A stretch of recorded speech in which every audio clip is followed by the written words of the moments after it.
The family of an 80-year-old woman strangled to death on her allotment say they've had the heart ripped out of their family. Leah Adri-Suyoko's body was found in a lockup at the community gardens in Colindale on Tuesday. Police are trying to piece together the 12 hours between her final phone call and when she was found dead.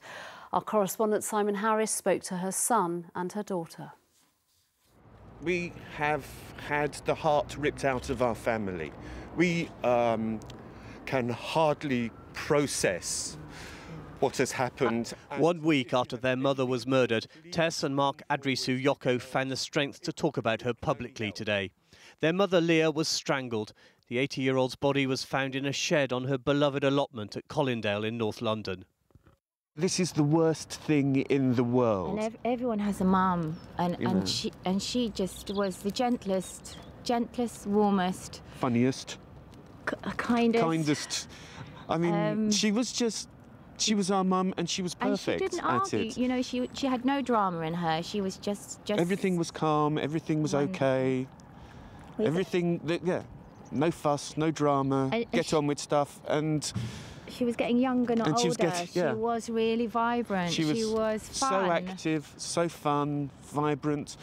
She loved her grandchildren. She loved looking after them, loved playing with them. She was always time. We have been robbed of the most wonderful person who wasn't ready to leave us. No way. Mrs. Adri-Suyoko was the secretary of the Allotment Association. The shed where she died is less than 2 minutes from her front door. She lived here with one of her granddaughters. Last week, police said they wanted to trace rough sleepers who may have used the allotment. On Friday, they arrested a suspect. Earlier today, a 40-year-old Iranian man made a brief appearance in court charged with Mrs. Suyoko's murder. Rahim Mohammadi was remanded in custody before his next appearance at the Old Bailey later this week. Mrs. Adri-Suyoko's movements last Monday are still a mystery. She spoke to a friend on her mobile phone at 2:30 in the afternoon. Her body was discovered 12 hours later. Her house keys were missing. Residents will have seen Leah, and it may be they take it for granted because they've seen her so often, but we need them to think back, particularly on that Monday. Did you see Leah, and what was she doing?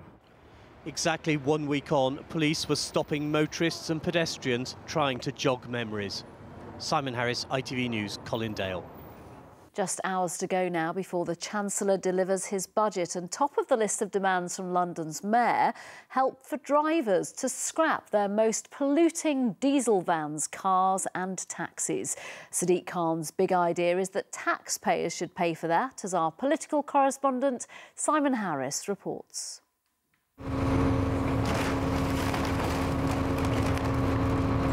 It was once somebody's pride and joy, but in just minutes, this BMW will be unrecognisable, literally reduced to scrap. The Breakers Yard in West London crushes around 200 cars a week. A diesel scrappage scheme will mean even more. And trade is already brisk, as an increasing number of diesel owners conclude the game is up. Not all the people are actually scrapping because it's scrap. They feel that it's the right thing to do now because they know the car they've got is polluting quite heavily, and they're either opting for electric or a petrol car. If the Mayor gets his way, taxpayers will bankroll an incentive scheme to take more than 200,000 vehicles off London's roads. It's all part of his drive to effectively ban old polluting diesel engines. Sadiq Khan is already pressing ahead with a £10 toxicity charge on older diesels in central London from the autumn. But it's his proposal for an ultra-low emission zone which is behind his demand for a government-funded diesel scrappage scheme. The Mayor wants to offer £3,500 to van and minibus owners, travel vouchers worth £2,000 to persuade low-income households to scrap family cars, and £1,000 for older taxis. Cleaning London's air has become a mayoral crusade. Nitrogen dioxide and particulate matter. Nitrogen dioxide and particulate matter is killing Londoners. We need a national diesel scrappage scheme. If action isn't taken, then people will die and people will suffer ill health, and they'll suffer in a way that is preventable and which our politicians have the capacity to fix.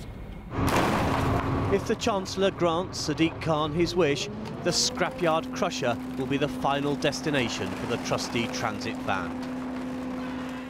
Simon is outside number 11, where the final touches are being put to that budget statement. Simon, the war on diesel, just one of the items on the Mayor's shopping list. What else is on it? Yes, Nina, when Sadiq Khan met the Chancellor Philip Hammond last week, it was his intention to spell out what he thinks London needs from this budget. And I have to say, it wasn't a modest wish list. There was the usual hardy annual of Crossrail 2. Last year's budget delivered £80 million towards developing the plans for the rail route, but it's far short of the £1 billion of commitment needed from the government to actually build it. The Mayor has also been making the case for increased police funding. There are real worries at City Hall and Scotland Yard that changes to the funding formula for police forces could leave the Met with another financial black hole. But the really big budget win for Sadiq Khan would be greater devolution. He wants more control over how Londoners' taxes are spent, more control over health, and not forgetting, of course, control of those suburban rail services run by South Eastern, South West Trains and Southern. But it is a big list of demands from a Labour Mayor to a Conservative Chancellor. Simon, thank you. And you can watch Philip Hammond's statement in full on an ITV News special programme tomorrow. Join Tom Bradby for the Chancellor's Budget 2017 from 12:15. London's Mayor wanted three main things from the Chancellor in his first budget: money to tackle pollution, to build a second Crossrail for the capital and to protect the capital's spending on policing. So, did Philip Hammond deliver? Sadiq Khan says not. The only actual promise for Londoners was more devolution, but that deal might not be all that it seems. Over to our political correspondent, Simon Harris. When Philip Hammond waved his budget box outside number 11, London's Mayor couldn't be sure how much of his wish list had made the final cut. He didn't have to wait long. I can inform the House that I have reached a deal with the Mayor of London on further devolution. But this is politics. The devil is in the detail. And closer examination of that devolution deal suggested Sadiq Khan was going to be disappointed. On giving the Mayor control of business rates, the Treasury talks of exploring options. There was a promise to work together on criminal justice. But on the Mayor's key demands for government help to tackle air pollution, to build Crossrail 2 and to protect funding for the police, there was no mention. For months, the Mayor has been pressing the government to bankroll a diesel scrappage scheme ahead of the launch in 2020 of London's next low-emission zone. Ministers are clearly not yet convinced. But far from being crushed by this setback, he was being upbeat about the possibility of administering business rates. The challenge the government's given us is, can we as London government come up with a scheme that means that we can keep more of the business rates raised in London? Of course, we'll have to give some of it back to central government. So it's not a done deal yet? Oh, nothing's ever done when it comes to negotiations with government. We've got to. Nothing on diesel scrappage. That must really annoy you. Oh, there are some things I'm really disappointed about. I'm disappointed we didn't get more money for the Met Police Service. I'm disappointed we didn't get an announcement on air quality and a national diesel scrappage fund.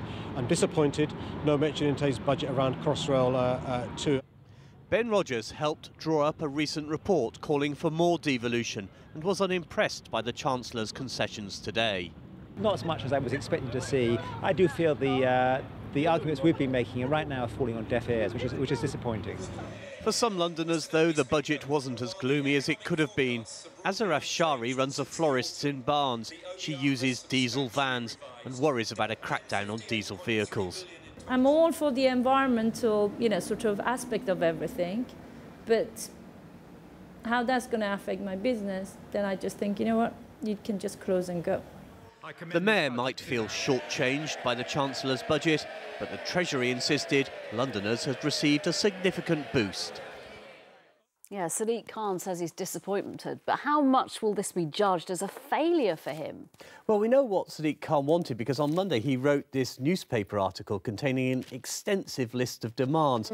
He admitted he wouldn't get everything, but on those key areas of improving air quality, getting Crossrail 2 built and protecting funding for the police, he's come away with absolutely nothing.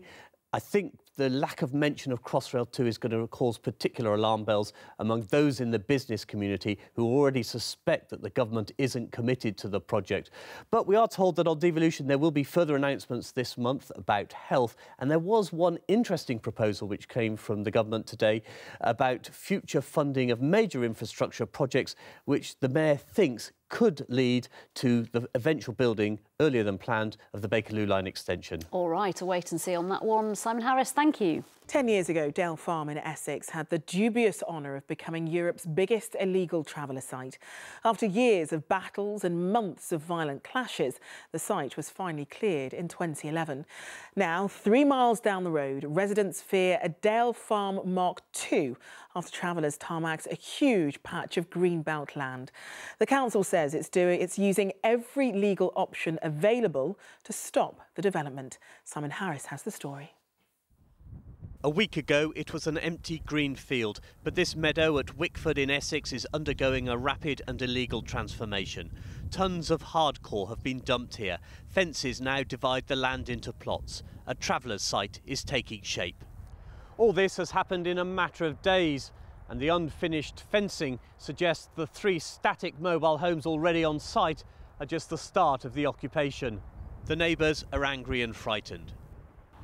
It has the potential to spiral out of control, with the potential of developing into Dale Farm too. What would that mean for people who live here? Probably hell on earth. Dale Farm was Britain's biggest travellers' community, just a few miles away at Crays Hill.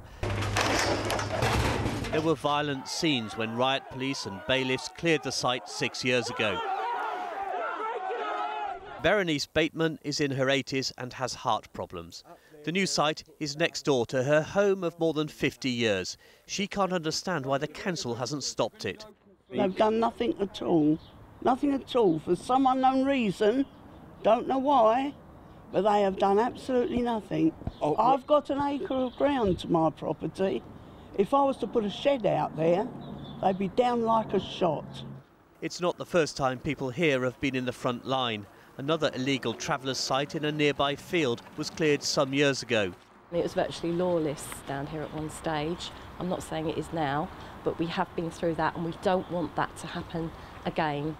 Lorry loads of hardcore began to arrive at the weekend, yet the site is supposed to be protected from any illegal development by a High Court injunction.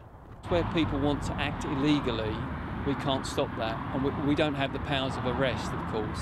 So all we can do now is go back in front of a judge and present our findings and ask him to take the necessary action. That will take time, and all the while the illegal site continues to grow. Simon Harris, ITV News, Wickford.